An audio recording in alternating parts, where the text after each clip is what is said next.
You ready? I just want to say one other thing about Days of Wine and Roses, which is that Cliff Robertson's performance is extraordinary. But he never got there until the air show. And he never even came within 30% of it until the air show. I mean, all television directors were afraid that they were going to leave the best part of the show in dress rehearsal, because you'd get everybody psyched up to a point where they'd go boom, and you didn't want to leave it there. So whenever dress rehearsal was going too well, I'd interrupt it in a lot of shows. But that was not the case here. He never really got himself up to speed until the air show. Now, he claims he was pacing himself. I claim it was the magnificence of live television that emotional thing could happen, because he was brilliant on the air. How do you, as a director, gauge whether an actor is close to that point or not? Is it instinct? Yeah, a lot of it is. A lot of it is. Is it also a conversation between you and the actor? No, it's not. I'm not asking the actor how far he can go or he should go, because I'm the one that's going to tell him that. And I just knew that he wasn't emotionally there. And we got him there, you know, and he made it. He got himself there, and I think I helped too. But she was fabulous. Every rehearsal, she was fabulous. Describe, if you can, the particular style that you appreciate of J.P. Miller's writing. Well, there's no particular style of J.P. Miller's writing. It's just he just really hit a home run with that script. I mean, I don't like all the stuff that J.P. Miller's written, but I love that script. He just really got inside those characters. His dialogue was incredible. J.P. is a very, very good writer, but that, I think, is the best thing he ever wrote. You talked about how you worked so well with Manulis. Describe for us the difference in producing styles between Manulis and Fred Coe. Well, Manulis was more laid back. Manulis had this terrific sense of humor where he could make me laugh about anything. And he was a wonderful person to be around, and we were very, very close personal friends. And there was a real understanding between us. Coe was more confrontational. Coe was more, first place, we were not really great friends, Coe and I. But Coe had a very, very strong point of view. Now, he and I never clashed because he knew that I had a reputation for being somewhat positive, definite about what I wanted to do, and I knew he did. So I respected him, and he respected me. It was kind of like two fighters sizing each other up. And so we got along really well. Coe was a great producer for me. Brodkin, on the other hand, was confrontational to the point where I couldn't stand him. And we had a really knockdown drag-out before that show, The Blue Men, and I just wouldn't budge. Houseman was just absolutely incredible. He was just such a gentleman, and so wonderful to be around. I loved working with him. Right after Days of Wine and Roses, you did The Old Man. I did Old Man, yeah. Tell us about that. Well, that was, I mean, I read that, and Fred Coe gave me the script because he loved Days of Wine and Roses, and he said, you know, he said, I, honest to God, don't know how to do this, but I love the script. And I read it, and I've been playing around with videotape with the editors, you know. And I read it, and I said, well, there's only one way to do this, Fred. Only one way to do this. We got to tape the whole goddamn show. And we got to do it scene by scene. And we got to have a huge tank. Up to that time, nobody had ever cut videotape. So the editor, a guy named Ross Murray, and I just took arbitrary scenes and cut them together with a straight razor blade, the master. And sometimes you'd run it and you'd do a little video rollover, you know, where the picture would roll, and we just cut a little bit more off until we didn't get it. So we knew we could cut the tape. So then we were going to bring the huge tank into CBS. And And suddenly the building engineers This said, is a water tank. yeah, water tank, because the Mississippi River. And suddenly the building engineers are saying, wait a minute, if you put that tank up here, the building's going to fall down. So I said, well, we're going to put the tank up there. I mean, I was obsessed. So they buttressed up the building with all these wooden pilings and everything. It would look like a disaster area. And then I went, you know, by this time, I mean, I was just totally obsessed on how to do this show. I brought in a Chapman boom. A Chapman boom is a huge movie crane that goes 30 feet in the air. It has engines and everything on it. Brought that into the studio. That's the first time that had ever been done. In fact, the cameraman who worked the Chapman boom, Pat Kenny, put on an aviator's helmet. You know, I mean, it was that kind of a thing. So we used that and cast Sterling Hayden, of course, and cast Geraldine Page. I mean, the big thing was casting those two. They were just brilliant. And Horton Foote's script. Horton's script was magnificent. And it was based on a Faulkner novella, yeah. And we did. We taped everything, all the flood stuff and the rain and had everything going in there, and it worked. I remember seeing portions of that show where actors were, you know, running through this marsh. That's right. And I remember the camera being able to follow that. That's right. Was that the crane, or was that a dolly, or what? I think that was probably Bob Dunn on another crane, on a smaller crane. Anything difficult like that, I'd usually put on Bob Dunn, who just died recently, last year. But the actors, I mean, it was knee-deep water. Well, Sterling Hayden was an extremely strong man, and he did it. Amazing. Another very ambitious show in 1959 was For Whom the Bell Tolls. That was Fred Coe also, and he wanted to do a three-part version of For Whom the Bell Tolls. By this time, we knew we could tape, so we knew we had to tape it. And because we wanted Jason Robards to play Richard Jordan, we had to do it from New York. And New York didn't have nearly the size studios that the West Coast did, so we were in a lot of different studios. And we went to New York and we cast Jason Robards and Maria Schell and Neiman Persoff and Eli Wallach and Vladimir Sokolov. It was a wonderful cast. But it ended up being a two-parter, right? It always was going to be a two-parter. It was 3 hours. And any specific memories of the challenges of that show? From the first day. I mean, it was just extraordinary. Because we had to do the whole Spanish Civil War in New York on studio. I mean, we had horses, we had everything.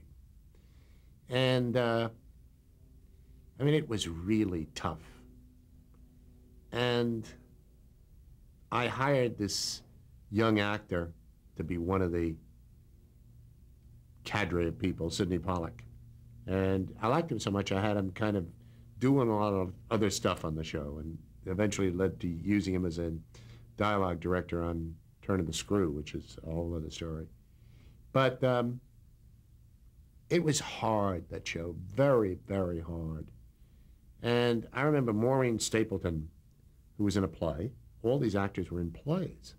So that meant on Wednesday, and we taped it. We rehearsed for about 3.5 weeks, and we were supposed to tape it in 10 days, which was impossible. It actually took 11, but the hours were extraordinary. But I remember in the middle of the taping, I mean, things were so hard. My God, it was hard. Maureen Stapleton had this scene where she's supposed to fire this machine gun at these Franco troops. And she kept telling me that she hated machine guns, and Maureen won't fly. I mean, Maureen has a lot of phobias. She's a great actress. But I said, Maureen, I said, you've got to do it, you know. I mean, her name was Pilar, and she's got to do it. She said, you just don't know how terrified I am about guns. So anyway, the morning of taping the scene arrives, and it's a Wednesday, and she has to go do a matinee that afternoon. And lo and behold, we're there in the studio on 55th Street and 9th Avenue. And we've got the rooftop, and we've got all the extras and the thing, but no Maureen, she's not there. So Fred Coe was there, and he said, why don't we tape it? I said, well, we're not taping, Fred, because we don't have Pilar in the scene. He says, well, where the hell is she? I said, I don't know. He said, anybody, did she show up here? No, she didn't show up here. He says, give me her address. So the script person looks, and it's on Riverside Drive or someplace like that. He says, come here with me. And he grabs me, and we get into a taxi. Didn't have limousines or anything. We get into a taxi. We get up in front of Maureen Stapleton's apartment house, and the doorman tries to stop me. He goes, what apartment's she in? The guy was so terrified, he told him. We go up the elevator. Her boyfriend, who's a well-known writer, opens the door. He's got a towel wrapped around him. Fred Code, big guy. He said, Fred Code, where is she? And the guy was, he says, where's the goddamn bedroom? And he storms into the apartment. I'm right behind him. And he breaks down, he opens his door, opens that door, and finally she's there in bed, cowering because she heard him. And she's naked in the bed, and he goes over, he rips the covers right off the bed. He takes her bare ass naked and puts her over his shoulder like this, her butt's facing right in my face like this. He says, get a blanket, put it over her. So I put the blanket over her, and he carries her down through the lobby into the cab, which he'd had waiting, into the studio. He carries her into the wardrobe department. He says, get your ass into makeup and get out here. She was so terrified and petrified, she just went out and she fired the gun and the whole thing. That's an unbelievable story. Yeah, true, though. I mean, who am not shy, my eyes were like this. I'm following this guy around like this. I never heard of anything like it. Is this normal kind of behavior? Oh, well, no, nothing is. But you must understand, nothing in live television was ever normal. But, you know, this was this guy. This is how kind of crazed we were, you know. A lot of money in the line, right? This is a big budget. Everything. This was a big budget show. I mean, you know, this was everything. Now, that was the last show for about a year that you did for Playhouse 90, right? No, I did one about 4 months later, 5 months later, Journey to the Day. No, I think you're right. Yeah, but Journey to the Day was 1960. Right. Yeah. You did the DuPont show of the month. Oh, I did. I did the Browning version, yeah, with Sir John Gielgud. Why'd you leave Playhouse 90? Money. I mean, I wanted to go and be a freelance director. I started to get $15,000 a show, which was a tremendous amount of money in those days. So your contract had ended at CBS? Yeah, that's right, with The Blue Men, which I did for Brodkin. And then I did The Fifth Column in New York with Richard Burton, the Hemingway Playhouse, and Richard Burton and Maximilian Schell and Sally Ann Howes, and then I did the DuPont Show of the Month with Gielgud, yeah. Good experiences? Brilliant. I mean, just incredible. I loved Richard Burton. That was a great deal of fun. With Gielgud, he was just extraordinary, yeah. Any particular challenges to going from a Playhouse 90 with your crew and your known quantities to a different show, different producers? Yeah, it was a challenge. I mean, it was. And it was. I went back and used the same crew that I did on my first television show on You Are There in New York. Those same guys. It was different going back there, you know, having done the number of shows that I'd done. They still looked at me as the kid that was the assistant director who just did the You Are There, you know. It was interesting. And did you move back to New York in order to do this, or did you just kind of visit? It's hard to tell you all that because it all goes into what I was having some personal problems at the time, and it just seemed like the best thing to do was to get out of California. And yeah, I did move back to New York. You did also a Forward Start Time, Turn of the Screw. With Ingrid Bergman. Yeah. How was that? It was wonderful. I mean, Ingrid Bergman was just a delight. Fabulous. With all these years of doing live television, was there sometimes still an anxiety of meeting these incredible known motion picture actors? Well, it certainly was the case in Ingrid Bergman, yeah. I mean, she was really something else. This was going to be her big television debut, and I was to do it. Did you change your directing method at all? Well, not really, but I really realized that I had to spend an awful lot of time with her because there was a lot of anxiety, and I didn't have time that I wanted to really work with the two children. That's when I got Sidney Pollack in to work with the children. He did a good job. You think that that kind of change helps to reevaluate yourself as a director? No, I mean, I just think that no. No, I mean, Turn of the Screw was also in color. We taped it, and the temperature in those Brooklyn studios, the NBC studios, was really hot. I mean, she was in all these period costumes. It was really tough. We had to stop every 15 minutes so she could go up and take a shower, just to cool down. You did the American With Lee Marvin, yeah. That was the first show ever taped on a location. We went to the Pima Indian Reservation in Arizona, and we taped the whole show there. Lee and I were very good friends. We'd done another show, Bailout at 43,000, together, and he was brilliant. You know, and it's a strange thing you mention that show because Lee played Ira Hayes, the Indian who raised the flag on Iwo Jima, and Steve Hill, who was a brilliant actor, played the other Indian. And today, of course, they wouldn't let you cast those actors in those roles because they'd say you have to use a Native American actor in there or somebody who's ethnic. And it's too bad because Lee was, I don't think there are any Native American actors that can hold the torch to, to come close to Lee Marvin. There aren't very many actors that can do it in any nationality. And Lee was just absolutely brilliant in that part. And it was unique for the time. At the time, were there concerns of stereotyping at all? No, there was none of this political correct shit. You know, none of it. Did you edit also on location? No, we edited back here in Burbank, or in New York. In New York. So you shot everything, got your coverage, then came back. Now, when you say get your coverage, I did it scene by scene. I cut it in the camera. The only thing you had to cut together were the scenes. I mean, the editing took 2 hours. You did that out of necessity or budget? Or? It's the way I worked. It's the way we did it. That's the only way you could do it. We only had 5 days to do it. And then you returned to Playhouse 90, which was the last show, right? Yeah, it was. It was so Journey to the Day. You're the first and last show of Playhouse 90. I did. Any particular memories of that particular show, and whether it's specific to the show or whether because it's the last show? Well, it was Fred Coe again, and it was a brilliant script. And we rehearsed it in New York and taped it in California, which was interesting. I mean, one of the shows that you didn't mention was Snows of Kilimanjaro, which I'd done on Buick Hemingway Playhouse.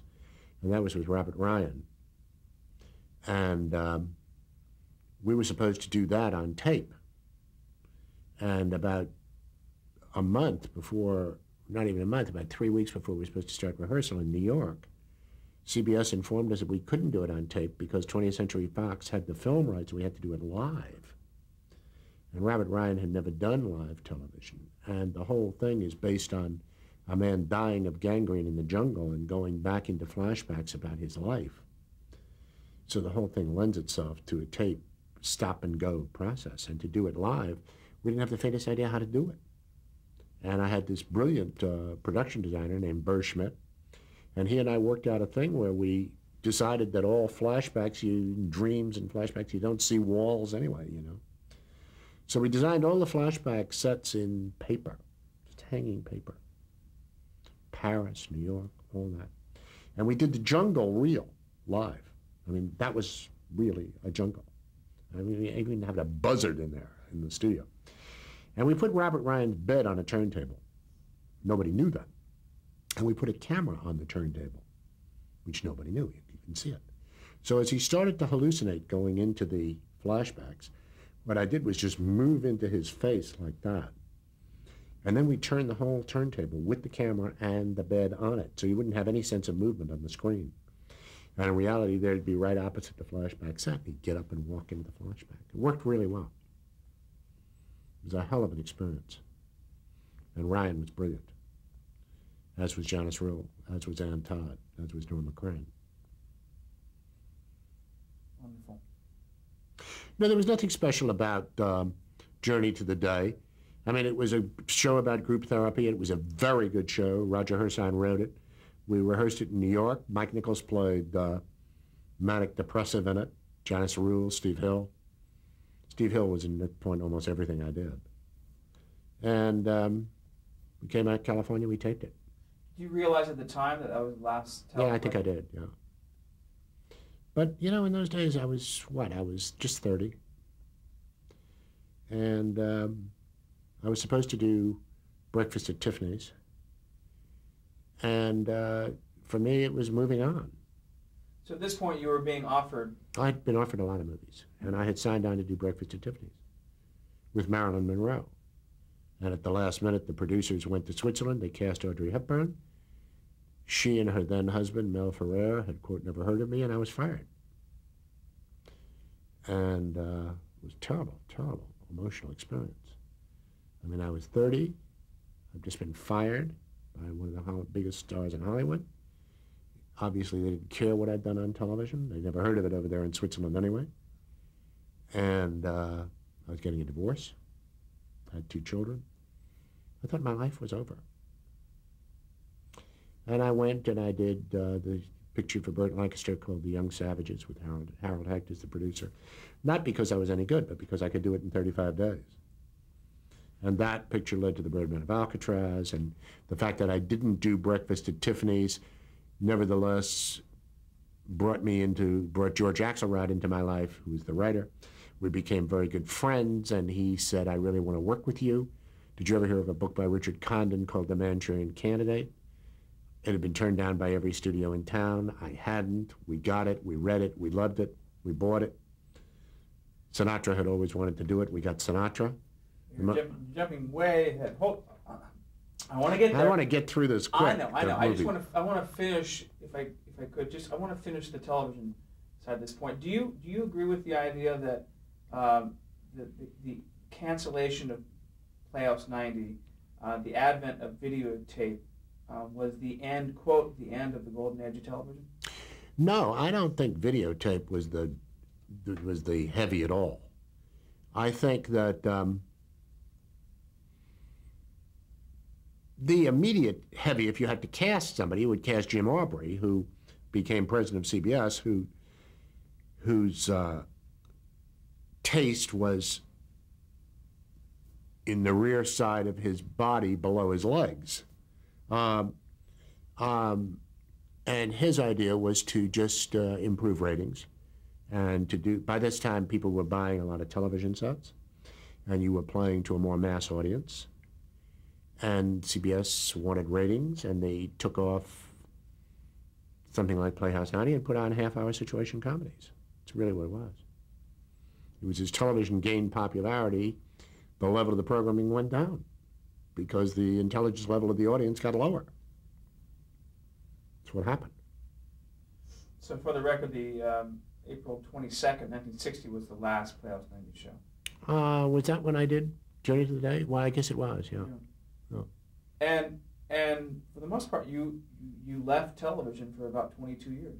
More than that. I left television for all practical purposes. If you leave out the Bobby Kennedy campaign, I left television until 1981 when I did a version of The Rainmaker for HBO. But then I came back with a vengeance in 1993. Which we'll get to, of course. Young Savages, let's go back real quickly to that. How was that experience a challenge for you compared to live television? Well, it was my first time working with a huge, big Hollywood movie star in their territory. I mean, I'd worked with Ingrid Bergman, but it was my territory. And it was a dreadful experience. I mean, I got through it.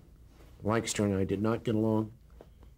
We shot the whole picture in 35 days, and it was not something I remember really well.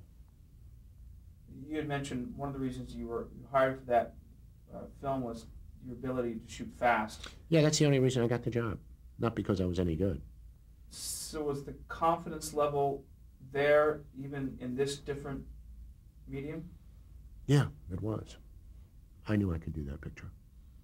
Yes, I had a great cameraman in Lionel Linden. Great cameraman. We got along really well. He went on to do a lot of movies with me. Birdman of Alcatraz in '62, came out in '62, was another wonderful but very intimate, quiet film. Yeah, well, Lancaster didn't want me for the picture. They hired another director, and then he saw Young Savages, and they fired the other director, and they hired me. And that was kind of right into my wheelhouse, you know. I mean, it was right going back into what I did on live TV. As you say, it was a very intimate picture. I mean, so much so that there are huge, long pauses, sometimes not much dialogue. I'm trying to, I want to get the idea of what aspects of live television you brought into. Well, let me make this real simple for you. Let me make this real simple for you. Everything I've ever done in film is directly a result of my live television experience. The way I move the camera, the way I frame a shot, the way I work with actors, the way I work with writers, and the rhythm at which I work. Everything. I owe everything to live television.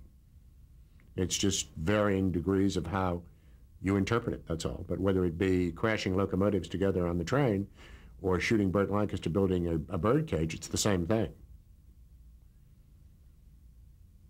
Do you have the process of choosing, at this point, choosing a next feature film, and certainly even through today, is there an element there of first love of reading the script, or does it make a difference whether someone's already been cast or is already attached to the script? I mean, as far as Birdman of Alcatraz, did you read that and say, I want to do this? Well, I had always wanted to do it. I wanted to do it on Playhouse 90. And I had the arrogance to think that I could have. But the Bureau of Prisons told CBS that if they did that, they would never get any cooperation for anything again. Turns out, I honestly thought I could do it live. I can imagine what it would have been like with the birds, you know, and all that kind of stuff flying all around the studio. It would have been awful. But I was in my 20s, and I could do anything then. I thought. You worked with Lancaster a bunch of times. Describe him. What do you think makes him such a talent on screen? Well, we were never friends. We did 5 pictures. We were never friends. I admired him a great deal. He was one of the most professional human beings I've ever known. He demanded the best from everyone and gave the best. And he was a very hard worker. He was very dedicated, and he knew a hell of a lot about the business. And I admire him tremendously. And we'll cut there.